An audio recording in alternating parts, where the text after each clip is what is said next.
merci à vous d'être venu écouter mon propos ce soir.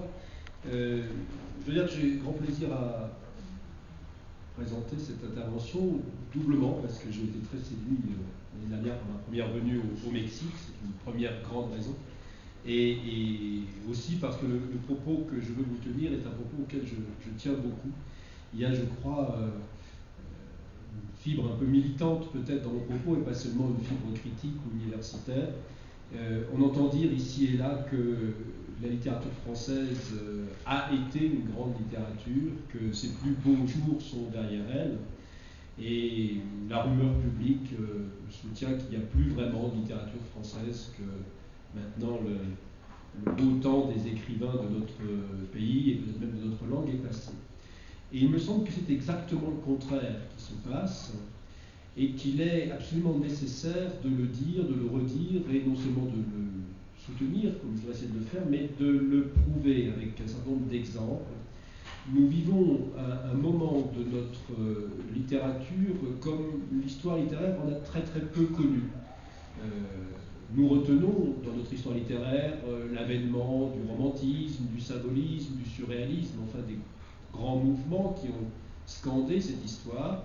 Et il me semble qu'aujourd'hui, il se passe exactement la même chose. Un nouveau mouvement est en train de se développer, qui donne une grande vivacité à la littérature française. La difficulté, c'est que trois phénomènes viennent troubler notre regard sur ce mouvement, qui nous empêche de le voir véritablement.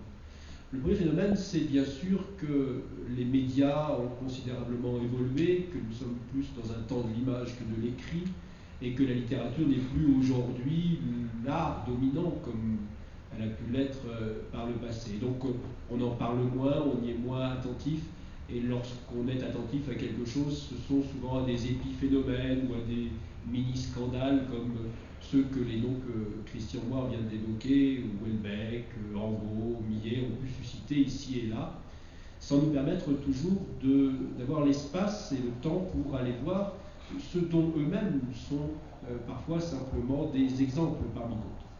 Le deuxième phénomène, c'est qu'un certain nombre de nos intellectuels ont tendance à réfléchir à la littérature telle qu'ils l'ont connue autrefois, avec les critères qui étaient les leurs pour l'apprécier. Et c'est cette littérature qui aujourd'hui apparaît, se donne de nouveaux enjeux, de nouveaux projets, à l'affront de nouvelles questions. Et pour bien la comprendre, il faut accepter d'abord de mesurer ces nouveaux enjeux, ces nouvelles questions, de les connaître. Et donc accepter de faire un effort de curiosité et de disponibilité qu'un grand nombre de critiques, par facilité, par paresse peut-être, se refusent à faire. Peut-être aussi parce qu'il est toujours de bon ton d'avoir un propos un peu négatif et de signaler des apocalypses là où il n'y en a pas vraiment. Enfin, un troisième phénomène, non des moindres, c'est que la littérature qui s'invente aujourd'hui est différente de celle qui se sont inventées dans le passé, dans la mesure où elle ne propose pas elle-même un nom pour se désigner, un manifeste pour se décrire. Il y a eu des ouvrages critiques, des préfaces célèbres de Stendhal, de Hugo, qui définissaient ce qu'était le romantisme ou le romanticisme, comme disait Stendhal. Il y a eu un manifeste du symbolisme de Moréas. Il y a eu des manifestes du surréalisme d'André Breton, vous le savez bien. Il y a même eu des livres qui s'intitulaient « Pour un nouveau roman » d'Alain Robbe-Grillet. Et donc on voyait comment les écrivains définissaient eux-mêmes leur entreprise. Aujourd'hui, les écrivains ne définissent pas a priori leur entreprise. Ils sont plutôt dans un travail de recherche, dans un travail d'interrogation. Ils ne donnent pas de nom à ce qu'ils font. Et du coup, ça les rend beaucoup moins repérables pour les journalistes, bien sûr, qui ont à en parler, et aussi pour nous, qui entreprenons de les lire et de les commenter. Aussi, c'est un peu le travail du critique lui-même, que d'aider à y voir clair, à identifier ce qui se passe, à suivre ces œuvres qui sont parfois parmi les plus stimulantes que la littérature française ait connues. Et donc c'est un peu à la découverte de quelques-unes de ces œuvres et de quelques-uns de ces phénomènes que je voudrais vous inviter ce soir, particulièrement en mettant l'accent sur les écritures du sujet et sur une façon particulière d'envisager le sujet qui me paraît être, d'où le titre de mon intervention, une approche archéologique du sujet. Alors pour bien situer ce propos, je voudrais d'abord, dans une brève introduction, dire en quelques mots ce que j'entends par littérature contemporaine et à quel moment le mouvement de notre littérature, ses enjeux s'infléchissent. Vous savez que dans les années 50, 60, 70 du XXe siècle, la littérature française a été essentiellement une littérature formaliste, préoccupée de questions strictement littéraires, textuelles, influencée par la linguistique qui avait posé la césure très forte entre le référent, c'est-à-dire le monde réel, et le signe, c'est-à-dire l'univers verbal qui entreprend de dire ce monde réel. La littérature s'était peu à peu convaincue que son exercice ne pouvait avoir lieu que dans le cadre de cette sphère verbale. Et que donc il lui était très difficile de pouvoir tenir un propos sur le monde extérieur ou sur le sujet qui ne soit pas l'objet de discussion, de suspicion, voire de falsification. Vous savez combien les nouveaux romanciers, ou ceux qu'on a appelés ainsi, ont contesté le réalisme du roman du XIXe siècle.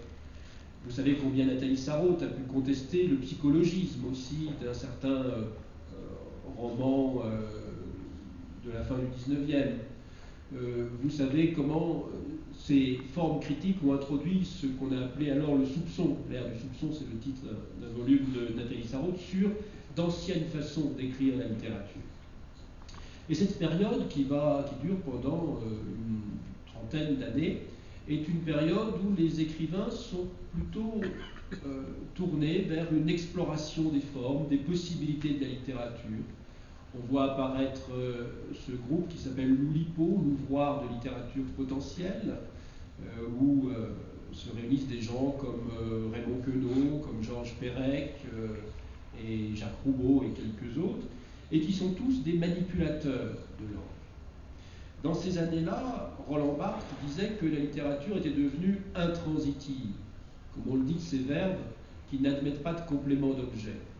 D'ailleurs, les écrivains parlaient de leur texte, souvent avec un T majuscule, de leur écriture avec un E majuscule, mais on ne savait pas vraiment quels étaient les objets de ces textes et cette écriture. C'était une sorte de réflexion sur la littérature, sur le moyen, donc la langue de la littérature. Un peu comme en peinture, les peintres s'étaient alors préoccupés de découvrir ce qu'étaient les pigments, ce qu'étaient les formes, les couleurs. Vous savez que c'est Clement Greenberg, le théoricien américain de la modernité, qui disait que le mouvement moderne dans les arts était pour chacune des disciplines artistiques de partir à la recherche de son médium même, c'est-à-dire d'étudier finalement l'outil dont elle se servait.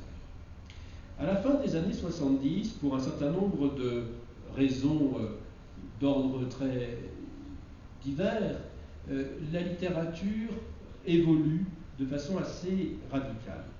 D'abord parce que, sur un mouvement interne,